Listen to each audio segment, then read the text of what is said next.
Rexy, the one that started everything. Isla Nublar, 1993. When Chaos first walked on two legs, 13.5 meters of nightmare, walked out of a storm, ate a goat, and launched Spielberg's career. She wasn't the biggest T-Rex in the franchise. She was just the first. And first impressions don't get more catastrophic than a Land Cruiser getting sat on as audiences screamed. But here's what the movies always skipped. Rexy wasn't aggressive. She was territorial. Every human she hunted was either in her paddock, blood triggering her predator instincts, or in her path. Remove the humans from the equation. She was simply patrolling. What made her terrifying wasn't the killing, it was the indifference. To her, the humans were furniture that occasionally ran, like chairs she could crush without thinking. She survived 2 islands, a volcanic eruption, and a continent-level ecosystem collapse. In 2022, 30 years after Jurassic Park, she was still alive in the Biosyn Valley. Not the strongest, but the most adaptable.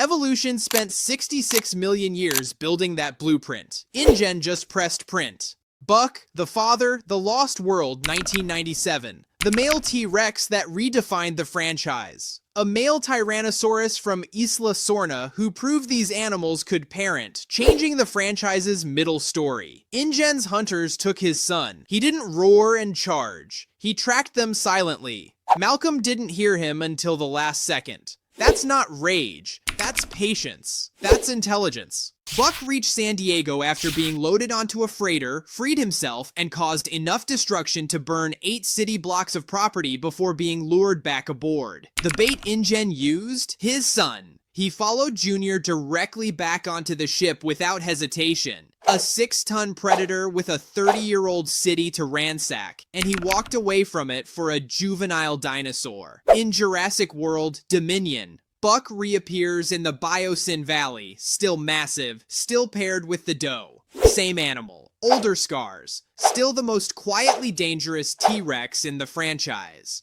Doe, the one everyone forgets, which is the franchise's worst mistake. Buck's mate, Junior's mother. Isla Sorna, 1997. She was built from lighter aluminum than Buck's animatronic because the production team assumed she'd get less screen time. She did, and she still managed to push 2 fully loaded trailers off a cliff, tear apart an SUV with her jaw, and track a human scent trail across dark terrain in complete silence. Where Buck was the visible threat, the one audiences watched, the doe was the perimeter.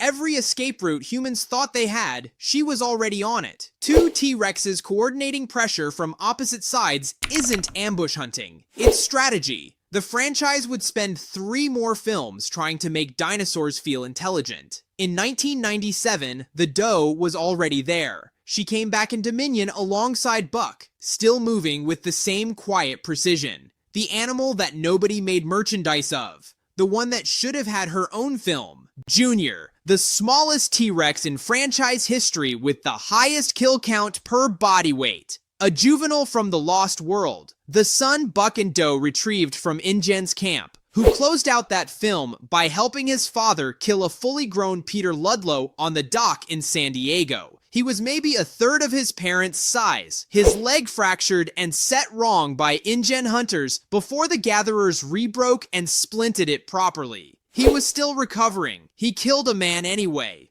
Junior represents the one element the franchise almost never touched. What T-Rex actually looked like before the 6-ton adult stage. Smaller, faster, proportionally different skull geometry, legs built for acceleration rather than endurance. The adult T-Rex is a pursuit predator built for long tracking and bone-crushing force. The juvenile was something closer to an ambush specialist, a different weapon on the same design platform. The franchise moved on from Junior after 1997. The Sorna bloodline didn't. Bull, the one who died wrong. Jurassic Park III, 2001. A male Tyrannosaurus from Isla Sorna with brighter green coloration than either Buck or Doe, confirming he was a separate individual from that same original 7-animal InGen batch. 11.5 meters long, 8 tons, adult male in peak condition. He encountered the rescue party on Isla Sorna, pushed them briefly, and then met the Spinosaurus. What happened next? The on-screen fight with the Spinosaurus, became the franchise's most debated scene. Bull lost. He lost fast, and the argument over whether that outcome was scientifically plausible has not stopped since 2001. Here's the actual answer. It isn't. A Spinosaurus built for fish and wading doesn't outmatch a T-Rex in a direct confrontation. But the scene wasn't biology. It was branding. Universal needed Jurassic Park III to announce a new apex predator. Bull was sacrificed for a marketing decision. He was the first T-Rex to die on screen in the franchise. He deserved better. The Spinosaurus was retired immediately after and hasn't had a meaningful role since. Bull got the worst deal. Big Eatie, the most unusual Tyrannosaurus in the franchise. And not because of what she did, because of what she didn't do. Big Eatie, from Jurassic World Camp Cretaceous, had distinctive blue-gray coloration, unlike any other T-Rex in the franchise, old scarring across her body from unknown origins, and a behavioral profile that broke every assumption the films had built.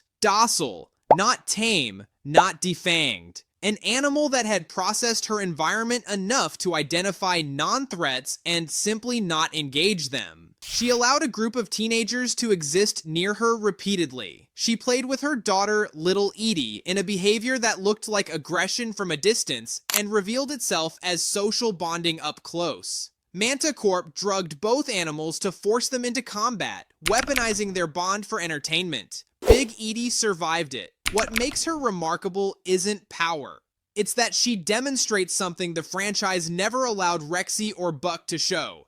T-Rex as a social animal, not a monster. An apex predator with relationships. That's a harder thing to animate. Camp Cretaceous did it anyway. Ember, the newest. Jurassic World Rebirth 2025. Gray and yellowish-brown coloration with black tiger stripes running from the dorsal line to the tail, a deep scar cutting through the upper lip to the bone. Listed at 12.5 meters, but framed larger to feel more imposing. Director Gareth Edwards specifically instructed ILM to build a T-Rex more imposing than the original 1993 animal. They built her from scratch with that specific brief. The result, the most visually distinct T-Rex in franchise history. Ember's scene involves a river chase, not a hunt, not territorial defense. She pursued the Delgado family's inflatable raft through a river, more fixated on the bright yellow object than on the humans themselves. Curious, impulsive,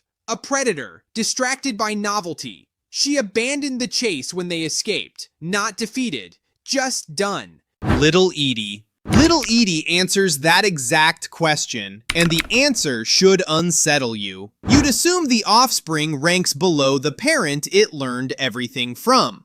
You'd be wrong. Little Eatie grows up without the imprint bond that shaped Big Eatie's entire behavior pattern, without a researcher's tracking device, without a support system engineered by people watching from a safe distance with dart guns ready. What's left standing is a T-Rex that had to figure out threat assessment, territory control, and raw survival entirely on its own terms. In a far more hostile and unmonitored world than either of its parents ever operated in, with no adult Rex nearby to fall back on. The student didn't just catch up to the teacher's abilities, it skipped the training wheels the teacher never even had the chance to remove, learning caution and aggression in the same breath instead of across a lifetime. And that self-taught quality is the exact trait the franchise's most famous name spent 3 separate decades proving, over and over, long after everyone assumed she'd already peaked.